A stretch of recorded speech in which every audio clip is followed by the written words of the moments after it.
Welcome to Dad Tech, where we talk tech, toys, and STEM. If you're new here, please hit that subscribe button down below and hit the like button if you enjoy the video, as it really helps the channel. Today we're reviewing Sonos' most recent refresh of the Sonos Play 5, which not only sports some upgraded internals, but also a new moniker, going simply by 5. No, not that 5. Having had the 5 since its release on June 10th, I've spent the last few months putting it through its paces as a standalone speaker, in tandem with another 5, and as an absolutely overkill surround sound speaker in a full Sonos surround setup, which you can check out the video here. Let's dive right into whether you should bring the 5 home for $499 or upgrade if you have the previous Play 5. Visually, the newest Sonos 5 is certainly not a departure from its predecessor, the Play 5. You would be hard-pressed to differentiate between these two from one another if you aren't inspecting them closely. The big visual difference would only be the colorway, where the Play 5's white version was in reality two-toned black and white. The 5 abandons the two-toned look and sticks with a monochromatic black and white colorway that runs through a majority of the Sonos product line. Even for a fairly bulky speaker at 8 inches tall, 14 inches wide, and 6 inches deep, and weighing 14 pounds, there is a certain subtlety and understated nature to its design. As with the newest models in the Sonos repertoire, there are very few visual cues to speak of, save for the Sonos branding, which feels appropriately placed in either the horizontal or vertical orientation. There's a single status light, as well as rubber feet that adorn either side and the bottom of the unit to support whichever orientation you decide to choose. The power, Ethernet, 3.5mm audio jack connection, and mesh connect button all reside in the rear of the unit. The rounded contours of the chassis really bring a more modern feel that's designed to mesh well with contemporary home decor. Haptic controls for play, pause, and volume up and down are at the top or the side of the unit depending on how you orient the speaker. A glaring omission though is the microphone array that's prevalent on Sonos' other newer models. This means that the 5 does not inherently support voice controls or direct integration with Alexa or Google Assistant, which in my opinion is a huge exclusion. Sonos' reasoning is that they were focused primarily on sound design, and that supposedly data on typical customer usage with the Play 5s proved that AI assistant use would be negligible and inconsequential. This excuse rings super hollow to me, given how much I've resorted to Googling around other devices I know had Google Assistant capabilities. Sonos has also rated the 5 as humidity proof, so you can place it in locations that may have humidity, like a bathroom for example. I don't know about you, but my bathrooms aren't close to being big enough to warrant a $500 speaker being plopped down inside of them, so I can listen to podcasts while I take a shower. A hallmark of Sonos has always been the ease of use and setup through its Sonos app. And once again, it makes adding, integrating, and calibrating the 5 with the rest of your Sonos S2 ecosystem as easy as a few button presses on the app and a button press of the Sonos Mesh Connect on the 5 itself. The app in and of itself is excellent, allowing you to add music services, search for songs, artists, playlists, and podcasts. If you have an iOS device, you can also enable Sonos' proprietary TruePlay functionality, which helps calibrate the 5 relative to your listening position and the acoustical makeup of the room the 5 is in. Because the soundstage cast by the 5 is so wide, the TruePlay tuning really brings out the best in the 5. As I've said before in other reviews, it's a shame that only iOS devices can utilize TruePlay at the moment. You can still adjust manual settings in the app, however, if you do happen to have an Android device, but really it's nowhere near as precise as the TruePlay calibration. The earliest iteration of the Sonos Play 5 had groundbreaking audio quality for a relatively small form factor speaker, and that DNA has been passed down to every subsequent generation since, inclusive of this 5.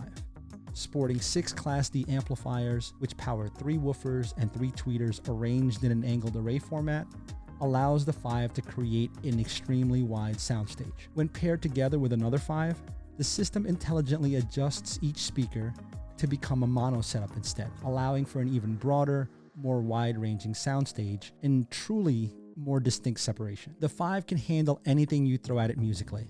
And trust me, I did. There is a richness and body to the sound that the 5 creates that you just don't get from a more cheaply made speaker. Vocals are warm and prominent, while instrumental parts are refined and apparent. Even more subtle tracks have a palpable depth that you just can't replicate on more unidirectional speakers. As long as you're not in a extremely massive room, the 5 can deliver voluminous sound while maintaining an exceptional level of clarity, even at the most ear-splitting of volume levels. The bass response on the entire lineage of the Play 5 family has never really been lacking.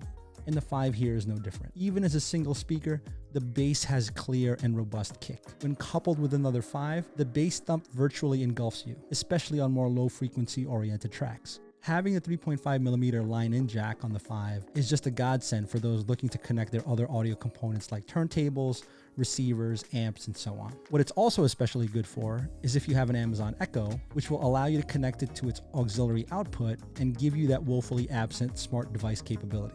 If you have an Apple device, however, you can also link the Five to your other devices through the iOS AirPlay functionality. With all that said, who is this Five for? I've struggled with this question myself. Sonos will tell you that it's beefed up the internals by giving you expanded memory, more CPU horsepower, and a new internal Wi-Fi radio in order to prepare it for future usage. But the previous Play 5 is already compatible with the S2 platform. And just as an aside, as a loyal Sonos customer who has some older S1 platform components, the fact that none of the newer S2 models will connect to any of the S1 devices anymore feels like an absolute betrayal. And it feels like they're punishing some of the more loyal Sonos customers, but I digress. The audio on this Five is largely similar to the previous iteration, and it's excellent to be sure, but it's certainly not head and shoulders above the previous model. I feel as though all the innovation this year was poured into the Arc and the Move, which you can check out my reviews here for. Features like Bluetooth connectivity, adaptive sound calibration, voice control, and so on were all put into the Arc and the Move models, while the Five was left largely, in my opinion, as just a refresh. You know, I make the analogy like Madden or NBA 2K. When was the last time we saw either of those franchises really do anything groundbreaking? Yet we buy them year to year. The only difference here is that those are $60 video games, and this is a $500 audio component. My advice to you, if you find that you need the level of audio fidelity that the Five can bring to the table, personally, I would tell you to scour the interwebs for a deal on the older Play 5. You should be able to get it for cheaper now that it's the, older model. If you want something a little less audiophile centric, but with greater flexibility and a bit more feature laden, I would, for $100 less, check out the Move. And if you already have the Play 5 and there's really no pressing need for you to get a newer component, I would say you can go ahead and skip the Five altogether, as what you currently have very closely approximates Sonos' newest release. If you're looking for the best possible audio experience and you don't mind missing out on features like voice assistant or Bluetooth connectivity, the Sonos 5 is for you. Now check out this playlist for the rest of my Sonos reviews, and don't forget to subscribe to the channel and like the video if you found it helpful. Peace.